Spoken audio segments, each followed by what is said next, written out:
A veces la gente me pregunta cómo logré seguir adelante. La verdad es simple. Después de dormir junto al mismísimo demonio, ya nada en la vida logra asustarte de verdad.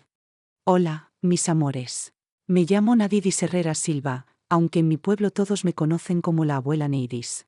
Tengo 78 años y vine al mundo en 1947, en un rincón perdido llamado San Juan de los Llanos, allá en el estado de Hidalgo. Era tan árido el terreno, que hasta los nopales parecían dudar si crecer o no, pero era nuestro lugarcito.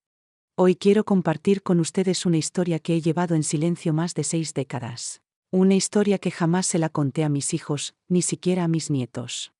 Así que si estás viendo este vídeo, te invito a dejar tu me gusta, suscribirte y activar la campanita. El cariño que me dan ustedes me da el valor que necesito para sacar por fin esta espina clavada en el alma. Antes de empezar, el equipo de este canal me pidió agradecerles por los 75,000 suscriptores. Es increíble pensar en cuántas personas siguen este canal tan especial, donde podemos compartir historias que dejan huella. También queremos saber desde dónde nos están viendo, cuántos hijos tienen o si desean compartir con nosotros alguna anécdota feliz o triste de sus vidas. Este espacio es de ustedes, siéntanse en confianza. Nuestra casa allá en San Juan era chiquita, de adobe, con 2 ventanas al frente y una puerta que siempre rechinaba. Éramos gente humilde. Mi papá Antonio, mi mamá Sebastiana, mi hermanito Joaquín y yo. Papá se ganaba la vida cargando sacos en el mercado, frijol, harina, lo que se necesitara.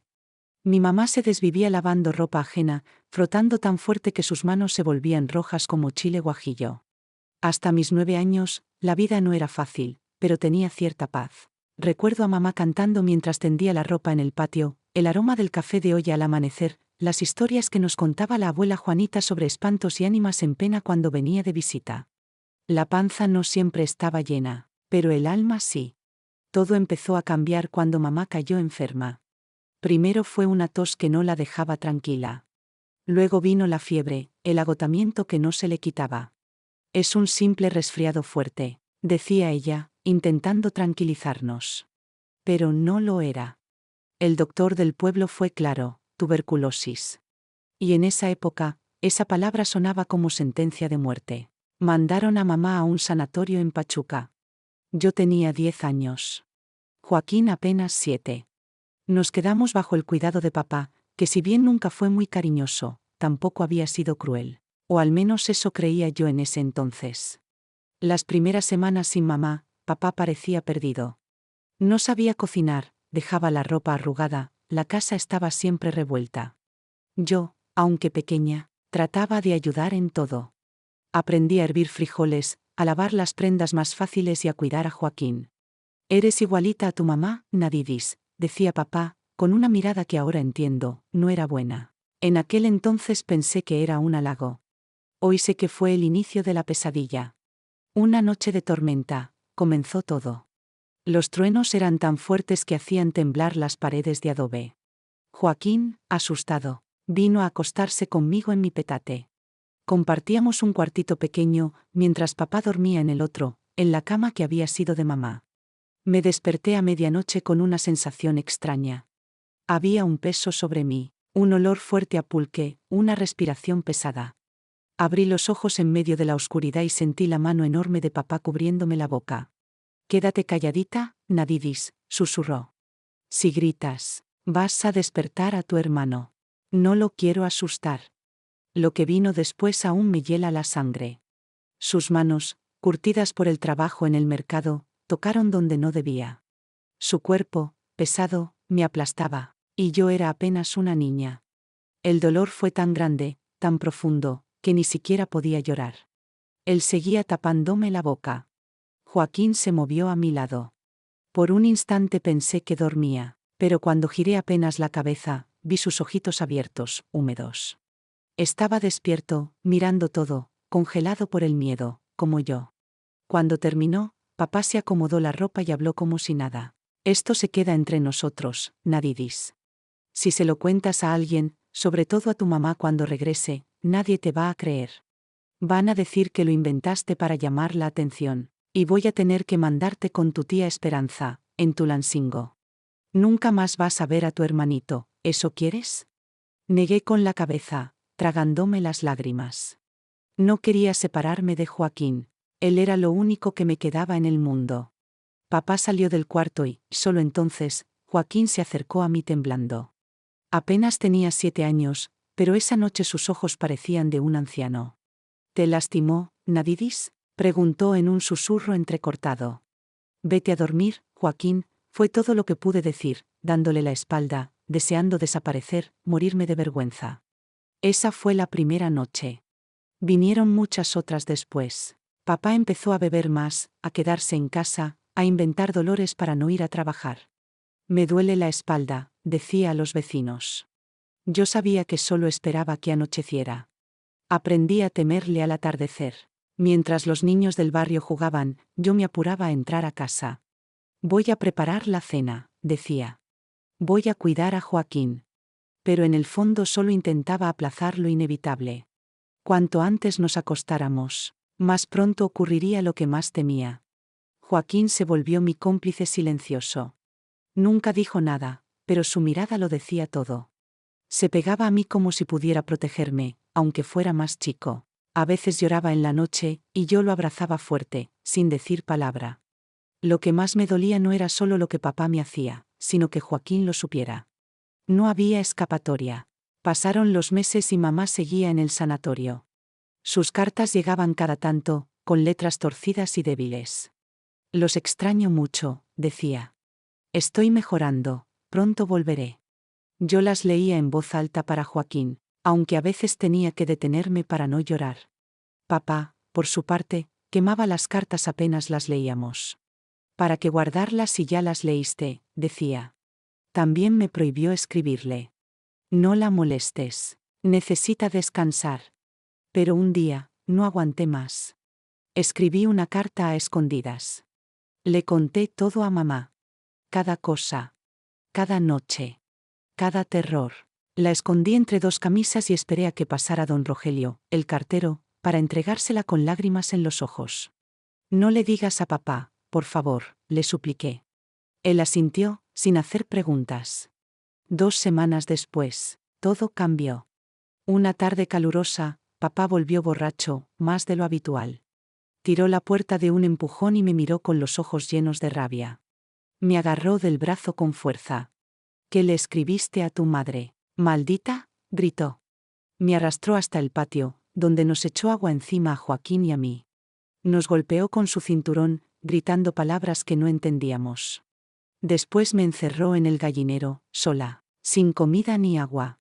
Ahí te vas a quedar hasta que se te quiten las ganas de inventar estupideces, dijo. Estuve 3 días ahí. Los gallos picoteaban mis pies, el hambre me hacía ver borroso. Joaquín venía por las noches y me lanzaba pedacitos de tortilla por entre las rendijas. Resiste, hermanita, me susurraba. Ya casi vuelve mamá. Y así fue. El 4.º día, oí un grito. La voz de mamá, firme, clara, como un rayo en el cielo seco. Antonio, ¿dónde está mi hija? La puerta del gallinero se abrió con fuerza y vi su rostro. Flaca, demacrada, pero con los ojos encendidos de furia. Me abrazó, y lloró, y yo con ella. Papá trató de justificarse, pero ella no lo escuchó. No digas nada, le dijo con una voz que lo hizo callar. Esa noche dormí por primera vez en meses sin miedo. Mamá nos abrazó a Joaquín y a mí, fuerte, como si quisiera pegarnos al alma. Pensé que todo había terminado. Qué ingenua fui.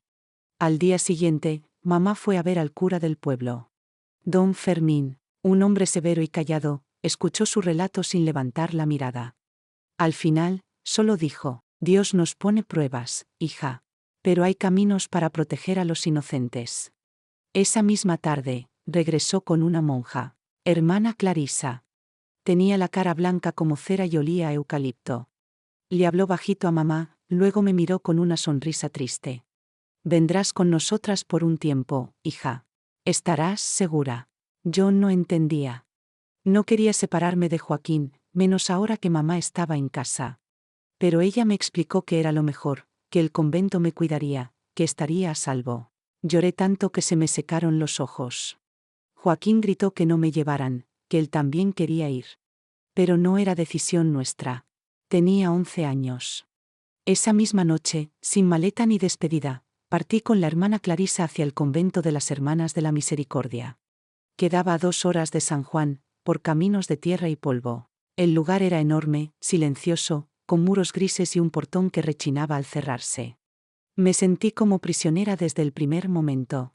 Las monjas eran amables, pero estrictas. Nos levantaban al amanecer con una campana aguda. Rezábamos antes de cada comida, antes de dormir, antes incluso de hablar.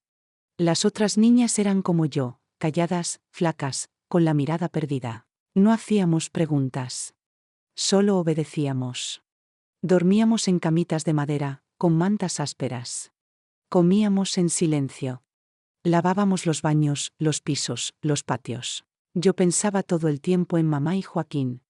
Me preguntaba si papá aún vivía con ellos. Si los trataba bien. Si mamá me extrañaba. Una vez por semana, la hermana Clarisa me dejaba escribir una carta, pero no me dejaban recibir respuestas. Dios sabe lo que necesitas, me decían. Yo no quería a Dios. Dios me había abandonado en el gallinero, me había quitado a mi hermano. Me había dejado sola. Pasaron los meses y dejé de contar los días. Mi cuerpo crecía, pero mi alma seguía niña, atrapada en ese cuarto sin ventanas. A los 12, ya era casi una adulta según las monjas. Eres fuerte, decía la hermana Clarisa. Dios tiene un propósito para ti. Pero yo no quería ser fuerte. Quería a mi mamá. Quería volver a casa. Un día, sin previo aviso, mamá vino a visitarme. La vi entrar por el portón y me lancé a sus brazos llorando. Estaba más delgada, con el cabello lleno de canas. Me miró con ternura, pero también con pena. No puedo llevarte conmigo todavía, me dijo. Pero no voy a dejarte aquí para siempre, te lo prometo. Me entregó una medallita de San Judas Tadeo. Para que te cuide mientras yo no pueda. La apreté tan fuerte que me dejó una marca en la mano. Fue la última vez que la vi durante muchos años. A los 15 años, ya sabía limpiar, coser, cocinar y rezar de memoria todas las oraciones del devocionario. También sabía cómo callar el dolor. Las monjas nos enseñaban que el silencio era virtud. Las mujeres santas sufren en silencio, repetían como mantra. Pero yo no quería ser santa. Solo quería ser libre. Una mañana, mientras recogía ropa del tendedero, la hermana Clarisa se me acercó con una carta en la mano. Es de tu madre, dijo, con tono neutro. La abrí con manos temblorosas. Era breve. Solo decía, asterisco asterisco, mi hija, ha llegado el momento. El señor Anselmo ha aceptado recibirte en su casa. Trabajarás como sirvienta, pero tendrás un techo y comida. Es un buen hombre. Confía. Asterisco asterisco, nada más. Ni una palabra de cariño. Ni una firma. Sentí una punzada en el pecho, pero no lloré. Ya no lloraba por cosas así. Esa misma semana me entregaron una muda de ropa usada, unas sandalias, y una bolsa con 2 rebozos. Me dieron la bendición y me mandaron en una carreta rumbo al pueblo de San Bartolo. El camino era seco y largo. Polvo en los ojos, sol en la nuca. Anselmo era un hombre de unos 50 años, panza redonda, bigote amarillo por el tabaco, y una risa que no me gustaba. Vivía solo, en una casa grande con paredes de ladrillo. Tenía vacas, gallinas, y un perro viejo que le ladraba a las sombras. No hables mucho, no preguntes nada. Haz lo que se te diga y no tendrás problemas, me dijo al llegar. Me asignó un cuartito junto al corral, con una cama de tablas y un balde para lavarme. Desde el primer día, me puso a trabajar desde que salía el sol hasta que caía la noche. Lavaba, cocinaba, recogía estiércol, acarreaba agua del pozo. Él se sentaba en el porche, tomando aguardiente, mirándome con ojos que me escudriñaban la espalda. Una noche, entró a mi cuarto sin tocar. Olía a sudor, a alcohol, a soledad. Me agarró del brazo y dijo, ya estás crecida. Y en esta casa, todo lo que hay me pertenece. Yo no grité. No lloré. No supliqué. Solo me desconecté, como aprendí a hacer en el convento. Mi cuerpo dejó de ser mío, otra vez. Así viví por casi 2 años. Un día, al volver del pozo, vi humo saliendo del techo. Corrí y encontré a Anselmo tirado en la cocina, con la camisa ardiendo. Se había quedado dormido con el cigarro en la mano. El fuego se extendía por el suelo. Agarré un balde, luego otro, y finalmente logré apagarlo. Él respiraba, pero apenas. Tuvo quemaduras en el pecho y el brazo. Lo cuidé durante semanas, sin decir una sola palabra. Cuando se recuperó, ya no volvió a entrar a mi cuarto. Me miraba con algo parecido al miedo. Yo tenía 17 años. Y esa fue la primera vez que sentí que el miedo podía cambiar de dueño. Con los meses, Anselmo empezó a pagarme unas monedas por mi trabajo. No por generoso, sino porque necesitaba que fuera al pueblo a comprar víveres y no quería que lo hiciera de gratis. Con el tiempo, fui escondiendo parte de ese dinero bajo una loseta floja de mi cuarto. No sabía exactamente para qué, pero lo guardaba como si de ello dependiera mi vida. Una tarde, mientras barría el patio, un camión pasó por el camino polvoriento. Se detuvo más adelante, frente a la tienda. Del vehículo bajaron dos mujeres con vestidos de colores vivos, maquillaje y risas escandalosas. Nunca había visto algo así. Eran libres. Andaban solas. Reían sin permiso. Esa imagen me siguió todo el día. Esa noche, me miré en el espejo roto de mi cuarto. El rostro que me devolvía la mirada era el de una mujer joven, pero con ojos viejos.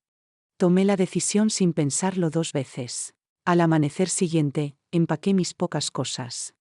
Las monedas escondidas, un pan duro, una muda limpia. Dejé una nota en la mesa. Asterisco asterisco, gracias por todo. Me voy a buscar mi destino. Asterisco asterisco. Y salí sin volver la vista atrás.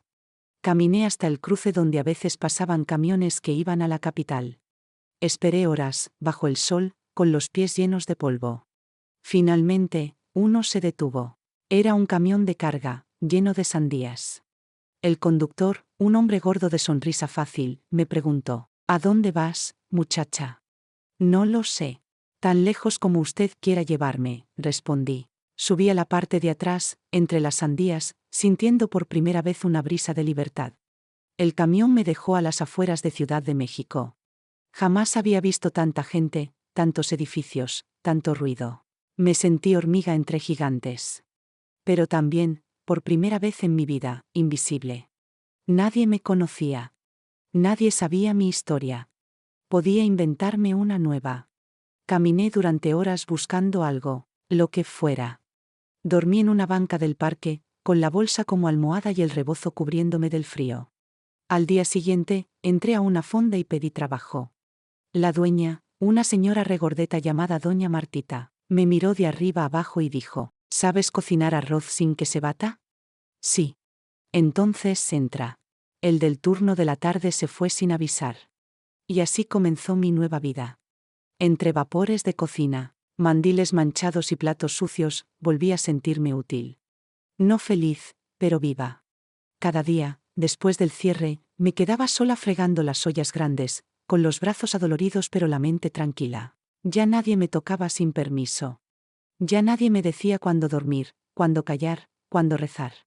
Y eso, para mí, ya era un milagro. Pasaron los meses. Me acostumbré al ritmo de la fonda, al bullicio de la ciudad, al olor permanente de cebolla frita en el cabello. Doña Martita me daba un catre en la bodega para dormir, y aunque era estrecho y olía a humedad, era mío. Mi espacio. Mi refugio. Un día, mientras barría la entrada, se acercó un hombre con sombrero de ala ancha y camisa limpia. Tenía los ojos claros, casi grises, y la sonrisa de quien sabe caer bien. ¿Se puede desayunar aquí?, preguntó, aunque ya sabía la respuesta. Asentí, sin decir palabra, y le señalé una mesa. Pidió huevos con chorizo y café. Cuando terminé de servirle, dijo: ¿Cómo te llamas, morenita? Luisa, respondí sin pensarlo. Fue el primer nombre que se me ocurrió. No quería que nadie supiera que era Nadidis. Él se presentó como Octavio. Dijo que era transportista, que viajaba por todo el país, que comía donde el aroma fuera bueno. Y que desde la calle La Fonda olía a gloria. Volvió al día siguiente. Y al otro. Y al otro más. A veces pedía lo mismo solo para platicar. A veces no decía nada, solo me miraba con esos ojos grises que parecían leer los rincones donde yo escondía el miedo. Una noche, después del cierre, me esperó afuera. Me ofreció un cigarro. ¿Tú qué haces aquí sola? Una mujer como tú debería tener su propio negocio, su propia casa, dijo. Me reí. Para eso se necesita más que ganas. Se necesita alguien que crea en ti, respondió. Y yo, tan hambrienta de palabras bonitas, me lo creí. Empezamos a vernos en secreto. Me llevaba flores robadas de los jardines, tacos envueltos en servilletas, poemas recitados con voz ronca. Yo no sabía qué era el amor. Solo conocía el silencio, la obediencia, la huida. Y él me hizo sentir otra cosa. Algo nuevo. Algo peligroso. A los 6 meses, me pidió que me fuera con él. Vamos al norte. Allá se vive bien. Podemos poner una tiendita, tú cocinas, yo vendo. La hacemos juntos. Dudé. Pero no tenía a nadie. Mamá no había escrito más. Joaquín era apenas un recuerdo borroso. Y yo, aún joven, aún crédula, me lancé al vacío con una sonrisa. Subimos a su camioneta vieja y partimos sin rumbo fijo. Durante las primeras semanas, todo parecía un sueño. Él era atento. Me decía que yo era lo mejor que le había pasado. Dormíamos en moteles baratos, comíamos en la carretera. Me hablaba de futuro, de hijos, de una casa con jardín. Pero pronto, Octavio empezó a cambiar. Se volvió huraño, celoso, exigente. Ya no le gustaba que hablara con nadie. Eres mía, decía. Si alguien más te mira, es porque tú le das motivo. Y yo, una vez más, comencé a encogerme, a caminar con la mirada baja, a disculparme por respirar. Una noche, en un motel de paso en Chihuahua, Octavio llegó borracho. Tiró la puerta, lanzó su sombrero contra la pared y me gritó que era una malagradecida. Que sin él seguiría fregando ollas por un plato de comida. Intenté calmarlo, como siempre hacía. Le preparé un café, le quité las botas. Le hablé bajito. Pero esa vez no bastó. Me abofeteó. La cara me ardió más por la sorpresa que por el golpe. Yo, que había jurado nunca más permitirlo. Yo, que había escapado del infierno para no volver a caer. Al día siguiente, me pidió perdón llorando. Me compró una blusa nueva. Me dijo que no sabía qué le pasaba, que el tequila lo volvía otro. Júrame que no me vas a dejar, me dijo con los ojos llenos de culpa. Y yo, estúpida, lo abracé. Esa fue la primera vez. Vinieron muchas más. Las golpizas se volvieron frecuentes, casi rutinarias. Un comentario bastaba. Una mirada bastaba. Si hablaba mucho, me gritaba. Si callaba, me acusaba de esconder cosas. Vivíamos en un cuartito rentado en Hermosillo. Yo vendía empanadas que hacía con una vecina. Él ya no trabajaba. Solo dormía, tomaba, y se quejaba de la vida. Cada vez que intentaba ahorrar, encontraba mi escondite y se llevaba el dinero. Decía que era, para los dos.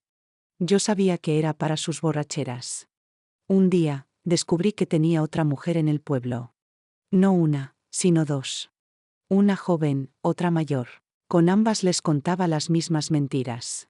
Mi mujer está loca. Me cela sin motivo. No me deja vivir. Me sentí tan sucia, tan tonta, tan rota. Quise morir. Fui al río con una piedra en la mano. Me senté en la orilla, con los pies en el agua, sintiendo como la corriente me llamaba. Pero entonces lo vi. Un niño, no tendría más de 5 años, tirado en el pasto jugando con un cochecito hecho de madera. Sus risas llenaban el aire como campanas. Y yo supe que no podía dejarme morir. No así. No dándole la victoria a todos los que me aplastaron. Volví a casa, empacando lo poco que me quedaba. Esperé a que Octavio saliera. No dejé carta. No dejé rastro. Tomé un camión rumbo al sur, sin saber a dónde exactamente.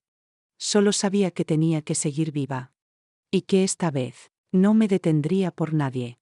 El camión me dejó en Puebla al amanecer. El aire olía a pan recién horneado y a tierra mojada. Me bajé con una bolsa raída, unas cuantas monedas, y el cuerpo cansado pero decidido. Caminé por las calles empedradas hasta encontrar una iglesia abierta. Entré sin pensarlo. Me senté en la última banca, frente a una imagen de la Virgen de los Dolores. No recé. No sabía cómo. Solo me quedé en silencio. Un silencio distinto. No de miedo, sino de recogimiento. Una mujer mayor, con hábito sencillo, se me acercó. Tenía ojos de madre. ¿Necesitas algo?, me preguntó. Y por primera vez en mucho tiempo, respondí con la verdad. Solo quiero trabajar. No quiero limosna, ni caridad. Solo un lugar donde empezar de nuevo. Ella me llevó a una casa hogar donde ayudaban a mujeres solas y con niños. La hermana Matilde, que dirigía el lugar, me miró en silencio. Tenemos camas ocupadas, pero tú puedes quedarte en la bodega si te acomodas. Y limpiar. Aquí siempre hay que limpiar. Agradecí sin pensarlo. Dormí entre escobas y costales de arroz, pero me sentía a salvo. Con el tiempo, me dieron tareas en la cocina. Volví a sentir que servía para algo. A las niñas pequeñas les contaba cuentos mientras les trenzaba el cabello. A las mamás jóvenes las ayudaba a escribir cartas para sus familias. Cada noche, al cerrar los ojos, sentía que mi alma iba tejiendo sus hilos rotos poco a poco. Pasaron los años. Yo ya tenía más de 30. Mi rostro tenía arrugas prematuras, pero mis manos eran firmes. Un día, una trabajadora social me dijo que había un programa del gobierno para mujeres emprendedoras. Con tu talento en la cocina, podrías tener tu propio puestito, me dijo. Y me inscribió. Aprendí a hacer cuentas, a llevar registro, a hablar sin miedo. Me dieron un microcrédito. Compré una estufa portátil, una mesa plegable y un toldo de lona azul. Puse mi primer puesto de antojitos en la esquina de un mercado. Vendía tlacoyos, quesadillas, caldos. Las vecinas me llamaban Doña Luisa, y yo dejé que ese nombre creciera conmigo. No era el que me dieron al nacer, pero era el que me había salvado. Empecé a juntar dinero, a pagar mis deudas, a tomar café sin culpa. Una tarde, una joven se sentó en mi puesto con un niño en brazos. Tenía los ojos llenos de angustia. No tengo dinero, pero el niño no ha comido, me dijo. Le serví un caldo caliente y le puse doble porción de arroz. Paga cuando puedas. Aquí nadie se queda con hambre. Ella rompió en llanto. Me agarró la mano y la apretó como si se aferrara a una cuerda invisible. Y entendí. Mi historia ya no era solo mía. Era un puente. Una lámpara encendida para otras mujeres en la oscuridad. Por primera vez en la vida, no sentí rabia al recordar. Sentí propósito. Con el tiempo, mi puestito se volvió conocido en la colonia. La gente ya no venía solo por la comida, sino por la charla, por el abrazo, por el consejo. Doña Luisa, ¿cómo le hace para sonreír tanto?, me preguntaban. Y yo respondía con un guiño, porque aprendí a hacerlo incluso cuando no tenía razones. Abrí una cuenta de ahorros. Renté un cuartito solo para mí, sin goteras, sin gritos, sin fantasmas. Y luego, un día, llegó alguien que me desarmó sin decir palabra. Tenía unos ojos que no podía olvidar. Era Joaquín. Mi hermano. Había viajado desde Hidalgo siguiendo rumores, preguntas, pistas en los mercados. Nos miramos largo rato.